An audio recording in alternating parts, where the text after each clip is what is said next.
Welcome to the Alcohol Reset, the podcast that helps you reset your habits, health, and relationship with alcohol without judgment or extremes.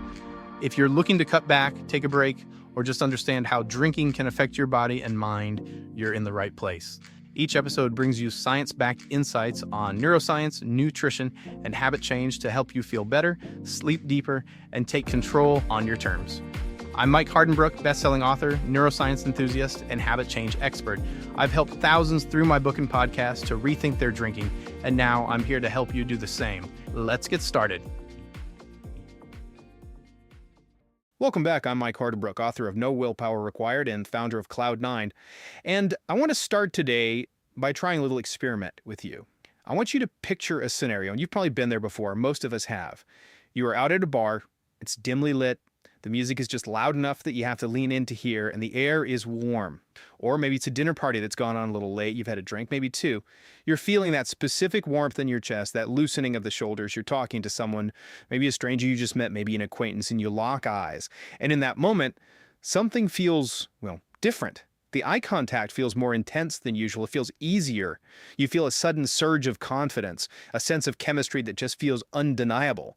You feel locked in, and the rest of the room kind of blurs out of focus. You might even walk away from that interaction thinking, wow, we really connected. But here's the question I want you to ask yourself. Did you really connect? Or did the alcohol just alter your brain chemistry to make you think you did?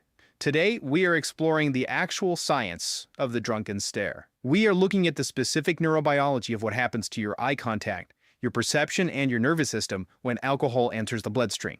We've got some fascinating research to cover, including fMRI imaging studies and neurochemistry data. Our mission here isn't to judge your Friday night, but to break down exactly what happens to your nervous system. Why do you stare longer? Why do you miss social cues? And why does that electric chemistry often just evaporate by the next morning? So let's get right into it. To understand why you feel so incredibly confident after 2 drinks, we have to start at the top with the prefrontal cortex. This is the part of your brain responsible for executive function. It handles judgment, impulse regulation, and crucially for us today, social awareness. It's the mechanism that regulates your behavior based on social norms, constantly running a background check to make sure you aren't making anyone uncomfortable. Now, when you drink, alcohol physically dampens the activity in this area. It slows down the processing. And there is a sign to this that feels really good in the moment.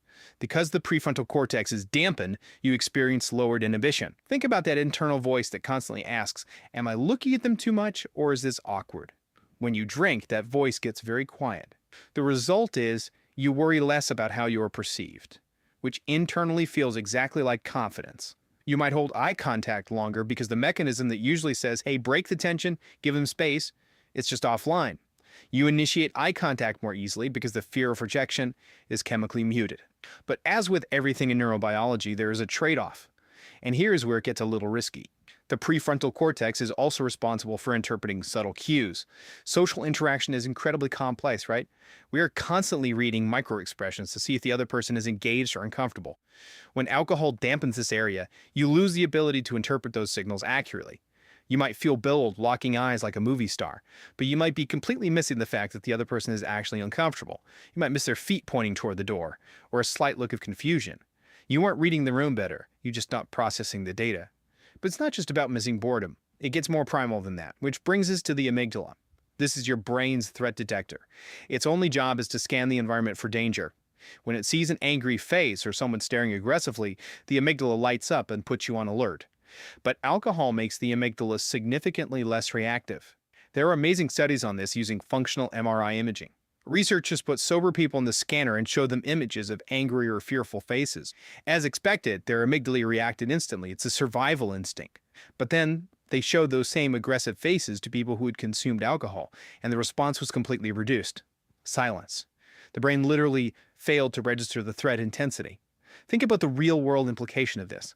Normally, if someone looks at you with a cold, angry stare, your brain triggers a withdrawal response to keep you safe. But under the influence, those intimidating social signals just feel less intense. The warning lights don't flash. That feeling of boldness where you can stare anyone down, that is not bravery. That is literally a reduced perception of risk. You are missing the warning signs in people's eyes. So we've covered why you stop caring and stop fearing. But we still need to explain that magnetic pull, the chemistry. That comes down to dopamine. Dopamine is a molecule of desire and reward. Alcohol increases dopamine levels in the brain's reward pathways. Now, Eye contact is already socially rewarding, but when you add alcohol, your brain tags that moment as vastly more rewarding than it actually is. It artificially spikes your dopamine, making the interaction feel highly significant. But here is the major problem. The accuracy of your interpretation is totally flawed.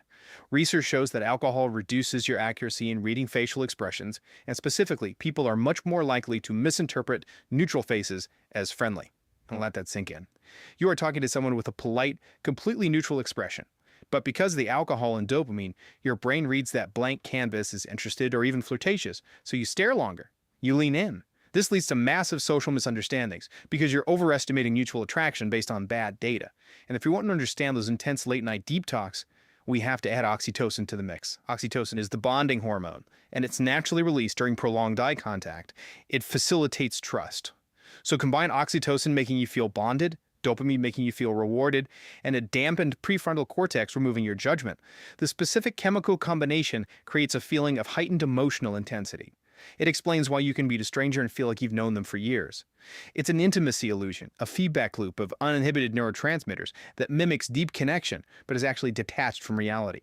And that inevitably leads us to the morning after, the crash.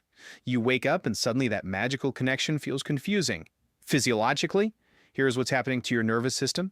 The alcohol leaves and your dopamine levels drop well below baseline. At the same time, your cortisol, your stress hormone, spikes as a rebound effect. This creates post-drinking anxiety, or hangxiety. Your prefrontal cortex wakes up, reviews the night, and starts second-guessing everything. The amygdala is back online, detecting threats, including social embarrassment. You realize the profound connection was chemically exaggerated. So, knowing this mechanism, if you do choose to drink socially, how do you support your nervous system? You need to look at what alcohol depletes. First, it depletes thiamine, or vitamin B1, which is critical for cognitive clarity. Low levels contribute to that next-day brain fog. Replenishing it, specifically with a highly absorbable form called benfotiamine, helps get your cognitive faculties back online. Second is L-tyrosine. This is an amino acid that acts as a precursor to dopamine. Since your dopamine is in the basement the next day, L-tyrosine helps your brain produce it naturally, smoothing out the crash and helping you maintain focus. These exact nutrients are key ingredients in a formulation called Daily Restore, which is designed to support recovery and clarity by putting back what alcohol takes out. But to be very clear, supplements are not a magic shield. They don't stop your prefrontal cortex from shutting down in the moment. They just help you recover faster the next day. So what is the ultimate takeaway here? The core truth is that alcohol does not create confidence. It simply reduces inhibition. Confidence is knowing you can handle a situation. Reduced inhibition is just not caring if you fail. Alcohol doesn't deepen connection. It amplifies perception, distorting reality so everyone looks friendlier. Eye contact is a beautiful biological mechanism for genuine connection. But when alcohol changes it, the experience feels intense, yet it is rarely accurate. Value the real connections, the ones built on shared reality rather than shared chemistry. And I want to leave you with one final thought to mull over. We've talked about how alcohol artificially distorts our oldest form of human connection. But look at our modern world. We are already losing natural eye contact to screens and smartphones. If we're spending our days avoiding genuine eye contact in favor of digital devices, and then spending our weekends heavily altering our social interactions with alcohol, what happens to our baseline of authentic human connection? Are we slowly losing the ability to simply look another person in the eye, fully sober, and tolerate the vulnerability of just being seen? It's something to think about next time you reach for your phone or your glass. Thanks for listening, and I'll catch you on the next one. That's a wrap for today's episode. If you got something out of this, do me a quick favor, leave a rating and review on whatever podcast platform you're listening on. It helps keep the show going and would mean the world to me. Got ideas, comments, or questions? Shoot me an email at mike@trycloud9.com. I'd love to hear from you. And if you're looking for extra support, check out Cloud9, makers of Daily Restore, a once-a-day supplement to support your body from alcohol's effects, and Rise and Unwind AM/PM, a 24-hour combo to curb cravings, balance mood, and improve sleep when taking a break. Go to trycloud9.com and use the code PODCAST to save 15% on your next order. Thanks for listening, and I'll catch you next time.